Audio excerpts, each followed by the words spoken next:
Hello and welcome back to my channel. आज मैं आप सबके साथ दिवाली मेकअप लुक शेयर करने वाली हूँ। आई होप आप लोगों को मेरा मेकअप लुक पसंद आएगा। दिवाली का फेस्टिवल हो या इंडिया में कोई भी फेस्टिवल हो और हम रेडी ना हो, ऐसा हो ही नहीं सकता। चाहे कितना भी कोरोना हो जाए या लॉकडाउन हो जाए, बट तैयार होना तो बनता है बॉस। तो चलिए आप भी मेरे साथ रेडी हो जाइए। सबसे पहले मेकअप में बात आती है तो स्किन प्रेप की। स्किन प्रेप मैंने कर लिया है। अब सबसे पहले मेकअप में बात आती है तो प्राइमर अप्लाई करते हैं। सबसे पहला स्टेप, प्राइमर क्या करता है, आपके पोर्स को, जो आपके ओपन पोर्स हैं उसको क्लोज करता है और आपके मेकअप और आपके चेहरे के बीच में, फेस के बीच में एक शील्ड प्रोवाइड करता है स्किन के बीच में, ताकि जो भी मेकअप है वो आपके स्किन को हार्म ना कर सके। मैं यहाँ पर ब्लू हेवन का प्राइमर यूज कर रही हूँ। इसको मैं अपने टी जोन एरिया में लगाऊंगी ताकि जो भी स्वेटिंग की प्रॉब्लम होती है वो टी जोन एरिया में ही मेनली ज्यादा होती है, तो वो स्वेटिंग से भी आपको बचाएगा और आपका मेकअप जो है वो लॉन्ग लास्टिंग बनाएगा।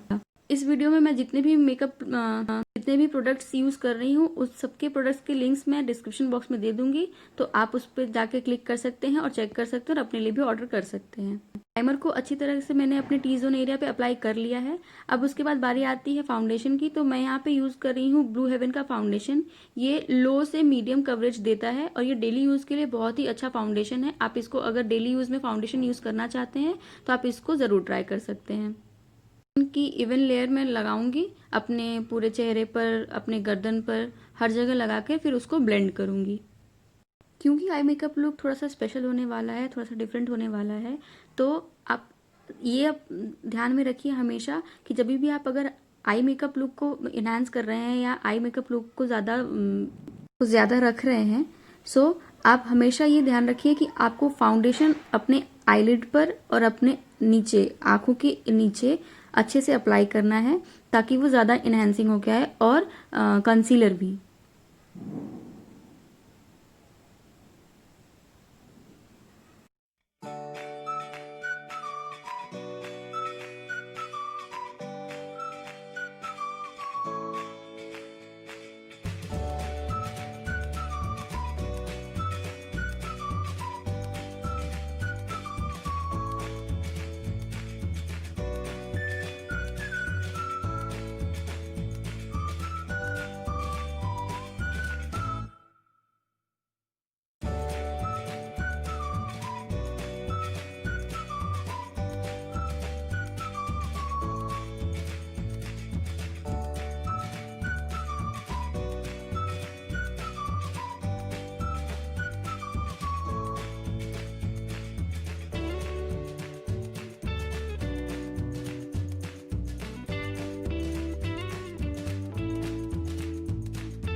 फाउंडेशन को अच्छे से ब्लेंड कर लिया है मैंने। अब बारी आती है कंसीलर की। मैं यहाँ पे LA गर्ल का प्रो कंसील HD यूज कर रही हूँ कंसीलर।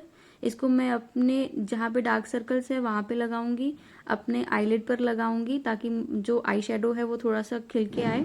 देन थोड़ा थोड़ा जहाँ पे भी मोल्स हैं या फिर आपके जहाँ पे भी डार्क स्पॉट्स हैं, आप वहाँ पे भी कंसीलर यूज कर सकते हैं।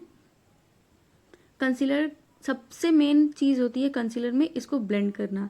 आप फटाक से कंसीलर लगाइए और उसको ब्लेंड करिए, नहीं तो अगर आप 1 मिनट भी 2 मिनट भी अगर छोड़ देते हैं तो वो कंसीलर जो होता है वो स्टिक हो जाता है, वो ब्लेंड नहीं होता है। आप ये हमेशा ध्यान रखिए कि कंसीलर जैसे ही अप्लाई किया आपने, आप उसको तुरंत ब्लेंड कर लें। आप चाहे तो स्पॉन्ज का भी यूज़ कर सकते हैं, आप चाहे तो ब्रश का भी यूज़ कर सकते हैं, बट मुझे सबसे अच्छा लगता है हाथ से ब्लेंड करना, क्योंकि आप हाथ से जितने अच्छे से ब्लेंड कर सकते हैं उतना अच्छा स्पॉन्ज से, क्योंकि आईज के कॉर्नर में जो स्पॉन्ज होता है या ब्रश होता है उससे ब्लेंड करना थोड़ा सा मुश्किल होता है। Better to prefer with the hands.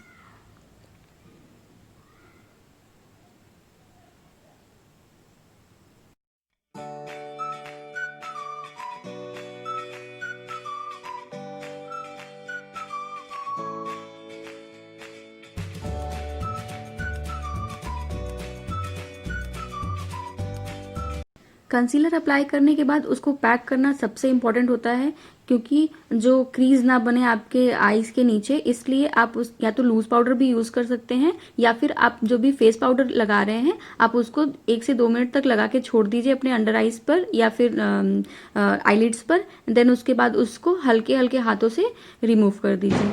सो मैं यहाँ पे L18 का फेस पाउडर, सॉरी। सो आप अपने पूरे चेहरे पर, अपने गर्दन पर, जहाँ जहाँ भी फाउंडेशन या फिर कंसीलर अप्लाई किया है वहाँ पर आप उसको फेस पाउडर से पैक कर लीजिए। फेस पाउडर लगाने के बाद आप चाहें तो फेस मिस्ट या फिर मेकअप्स पे भी यूज़ कर सकते हैं, ताकि जो आपका बेस है वो लॉन्ग लास्टिंग रहे, टिका रहे। सो मैं यहाँ पे यूज़ करूँगी ब्लू हेवन का मेकअप स्प्रे। और यहाँ पर देखिए ये निकल ही नहीं रहा था, क्योंकि बहुत दिन बाद मैंने वीडियो शूट किया है और इसको यूज़ भी नहीं किया है, तो ये निकल ही नहीं रहा था। फिर किसी तरह ये निकला, और निकला तो बहुत ही ज़्यादा मैंने अपने चेहरे पर स्प्रे कर लिया। सो स्प्रे करने के बाद आप 2 से 3 मिनट तक वेट करिए, ताकि ये अब खुद से खुद ड्राई हो जाए। इसको ब्रश से ब्लेंड करना या ब्यूटी ब्लेंडर से ब्लेंड करने का कोशिश मत करिएगा, क्योंकि जो आप फाउंडेशन और कंसीलर आपने अप्लाई किया है, अगर वेट पे आप अगर उसको ब्लेंड करेंगे तो हो सकता है कि केकीनेस भी आ सकती है। सो इसको अपने आप ड्राई होने दीजिए, देन उसके बाद आप कोई भी प्रोडक्ट अप्लाई करिए। जब तक ये ड्राई होता है तब तक फिर हम आईब्रोज फिल कर लेते हैं। आईब्रोज फिल करने का सिर्फ एक ही रूल होता है कि आपको आईब्रो ब्रश लेना है। उसको अगर आप नीचे की तरफ फिल कर रहे हैं अपने आईब्रोज तो अपवर्ड की तरह कॉम्ब कर लीजिए, और अगर आप ऊपर फिल कर रहे हैं तो डाउनवर्ड की तरह कॉम्ब कर लीजिए, ताकि इससे आपकी आईब्रोज फिलिंग बहुत आसानी से हो जाएगी। और जितने भी स्पार्स एरिया हैं सिर्फ उनको फिल करिए, और ज़्यादा से ज़्यादा तो कोशिश करिए कि सिर्फ ब्राउन ही कलर आप यूज़ करें, क्योंकि ब्लैक जो होता है वो कुछ ज़्यादा ही अननेचुरल लगने लगता है। इसलिए हमेशा आईब्रो फिल करने के लिए ब्राउन प्रेफर करना चाहिए। आईब्रो फिल करने के बाद बारी आती है कॉन्टूरिंग की। तो मैं यहाँ पर एक आई शेडो पैलेट निका के का ले रही हूँ, उसमें से जो ब्राउन शेड है उससे मैं अपनी कॉन्टूरिंग कर लूँगी। चाहे तो स्पेशल कॉन्टूरिंग भी आती है, फेस कॉन्टूर पैलेट्स भी आते हैं, आप उसको यूज़ कर सकते हैं, बट आई शेडो से भी जब हो जा रहा है काम तो फिर क्या ही ज़रूरत है ख़रीदने की। कॉलेज गोइंग गर्ल्स और जो बिगनर्स होते हैं उनके पास इतना बजट भी नहीं होता है कि वो अलग अलग पैलेट्स खरीद सकें। सो आप इसको भी यूज़ कर सकते हैं, जैसे मैं यूज़ कर रही हूँ। कॉन्टूरिंग करने का एरिया होता है, आपका चिकबोन एरिया होता है, आपके चीक्स पे होते हैं, फोरहेड पे होता है, नोज़ होता है, बट मैं हमेशा ही चिकबोन एरिया पे और चीक्स पे कॉन्टूरिंग करती हूँ। हल्का हल्का फोरहेड पे भी करती हूँ, बट नोज़ एज मच मुझे रिक्वायर्ड नहीं लगता, इसलिए मैं करती नहीं हूँ। सो मैं यहाँ पे फटाफट कॉन्टूरिंग कर लूँगी। और कॉन्टूरिंग हमेशा याद रखिएगा कि कॉन्टूरिंग जो होता है आपकी जो हेयर लाइंस होती हैं उससे मैच होना चाहिए। मैच इन द सेंस कि उससे मिलाकर आपको कॉन्टूरिंग करनी है, ताकि वो अननेचुरल ना लगे, ऐसा लगे कि आप हेयर लाइन की ग्रोथ जो है वो उससे मिलके कॉन्टूरिंग हो रही है, ताकि वो ब्लेंडेबल लगे। कॉन्टूर करने के बाद बारी आती है ब्लश के लिए भी मैं वही सेम पैलेट निका के का यूज़ कर रही हूँ। उसमें से एक हल्का ऑरेंजिश पिंकिश कलर का शेड लिया है मैंने, और उसको एज अ ब्लश अप्लाई कर रही हूँ। ब्लश अप्लाई करने का एक चीज़ है कि अगर आपकी जो फेस है, अगर आपका फेस थिन है और लंबा है तो आप हमेशा हेयर लाइन के साइड से ब्लश अप्लाई करिए। आपको चीक्स पे अपने ब्लश को अप्लाई करने की ज़रूरत नहीं है, क्योंकि वो ज़्यादा अच्छा लुक नहीं देता है। और जिसके फेस राउंड होते हैं या फिर थोड़े से फुले फुले होते हैं वो चीक्स पे अप्लाई कर सकते हैं, तो उनका जो लुक होता है वो डिफरेंट आता है। सो यही चीज़ है ब्लश अप्लाई करने के लिए। और ब्लश को अगर ज़्यादा से ज़्यादा कॉन्टूरिंग जो आपने की है उसके साथ ब्लेंड करिए, तो ब्लेंडेबल लुक आएगा, और वो अलग अलग नहीं दिखेगा कि आपने ब्लश अलग से अप्लाई किया है और कॉन्टूर अलग से अप्लाई किया है। ब्लश अप्लाई करने के बाद अब बारी आती है आई मेकअप की। सो आई मेकअप के लिए सबसे पहले मैंने लिया है LA कलर्स का आई शेडो पैलेट। और आई शेडो हमेशा लाइटर शेड से डार्कर शेड की तरफ जाना चाहिए।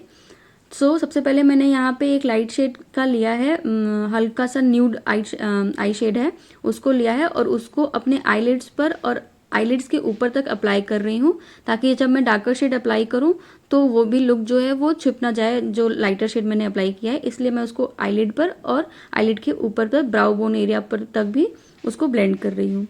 देन उसके बाद मैं थोड़ा सा उसे डार्कर शेड लूँगी ब्राउन कलर का, उसको मैं अपने सिर्फ आईलिड पर लगाऊंगी, ताकि दोनों चीज़ें ब्लेंड हो जाएं और दोनों कलर्स सामने से दिखें।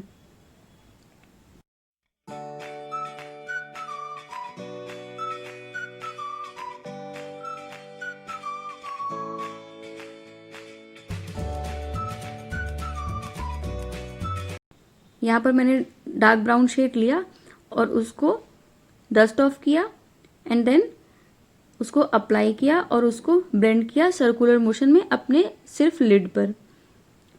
आई शेडो को हमेशा अप्लाई करने से पहले डस्ट ऑफ कर लीजिए, क्योंकि जितने भी एक्सेस प्रोडक्ट्स होते हैं अगर आप एक बार में ही ज़्यादा प्रोडक्ट ले लेते हैं तो वो ब्लेंड होने में थोड़ा सा मुश्किल होता है, और जो बिगनर्स होते हैं वो ब्लेंड नहीं कर पाते हैं या फिर उनको यूज़ करना नहीं आता है।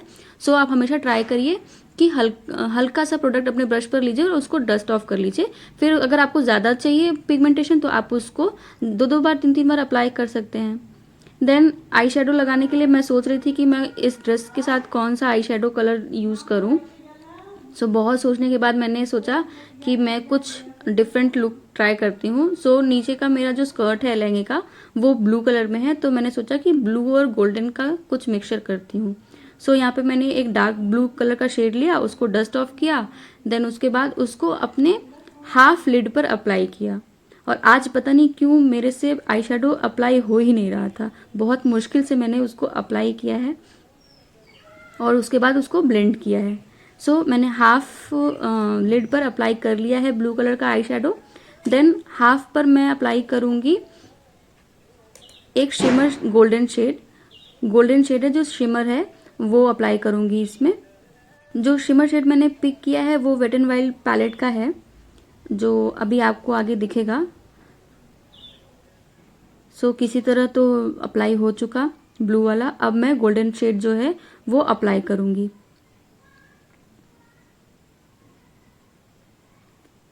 ये गोल्डन शेड लग नहीं रहा था, पता नहीं क्यों मुझे लग रहा है कि प्रोडक्ट ख़राब था या फिर जो भी रीज़न था, बट आज अप्लाई नहीं हो रहा था। किसी तरह मैंने इसको फिर स्प्रे करके वही मेकअप स्प्रे किया ब्रश पर, देन उसके बाद उसको स्टिक किया, देन उसके बाद अपने आँखों पर अप्लाई किया।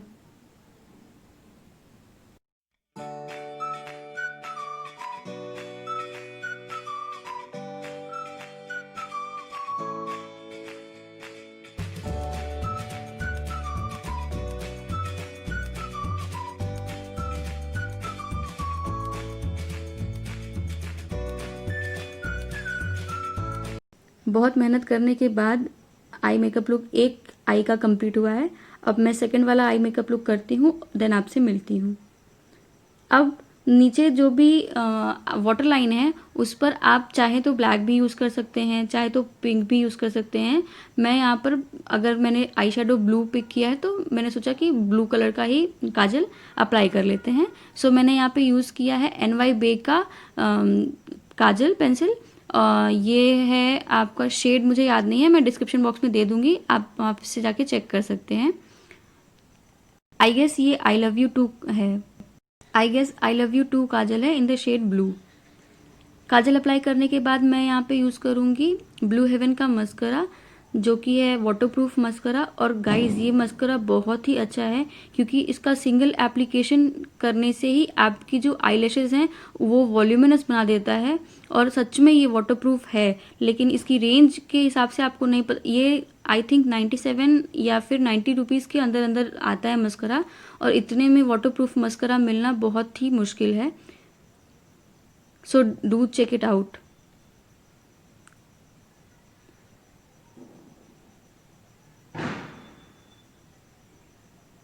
मस्करा अप्लाई करने के बाद मैं यहाँ पे यूज़ करूँगी लिपस्टिक मैं यूज़ कर रही हूँ कलर बार का शेड नंबर अगेन मुझे याद नहीं है, मैं आपको शेड नंबर दे दूँगी डिस्क्रिप्शन बॉक्स में।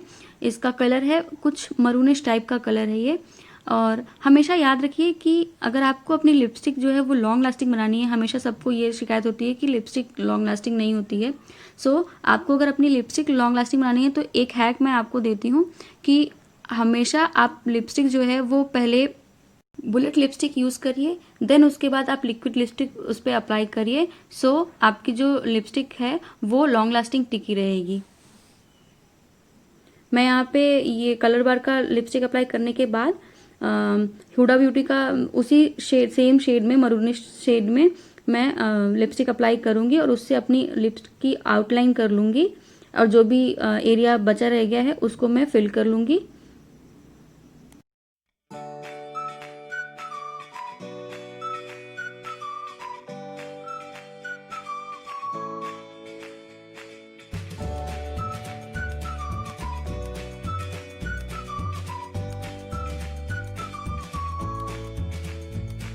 दोनों शेड को मिक्स करने के बाद जो कलर आया वो बहुत ही अच्छा लग रहा था। कैमरे पे उतना लुक नहीं दे रहा था, बट ऑफ कैमरा ये बहुत ही प्रिटी लग रहा था। और यहाँ बारी आती है सबसे इम्पॉर्टेंट चीज़ और सबसे फेवरेट चीज़ लड़कियों की, वो है हाइलाइटर। सो मैं यहाँ पे यूज़ कर रही हूँ वेट एंड वाइल्ड का highlighter in the shade precious petal. इसको मैं अपने चीक बोन्स पर, नोज़ पर, क्यूपिड बोज पर, अपने चिन एरिया पर, हर जगह अप्लाई कर लूँगी।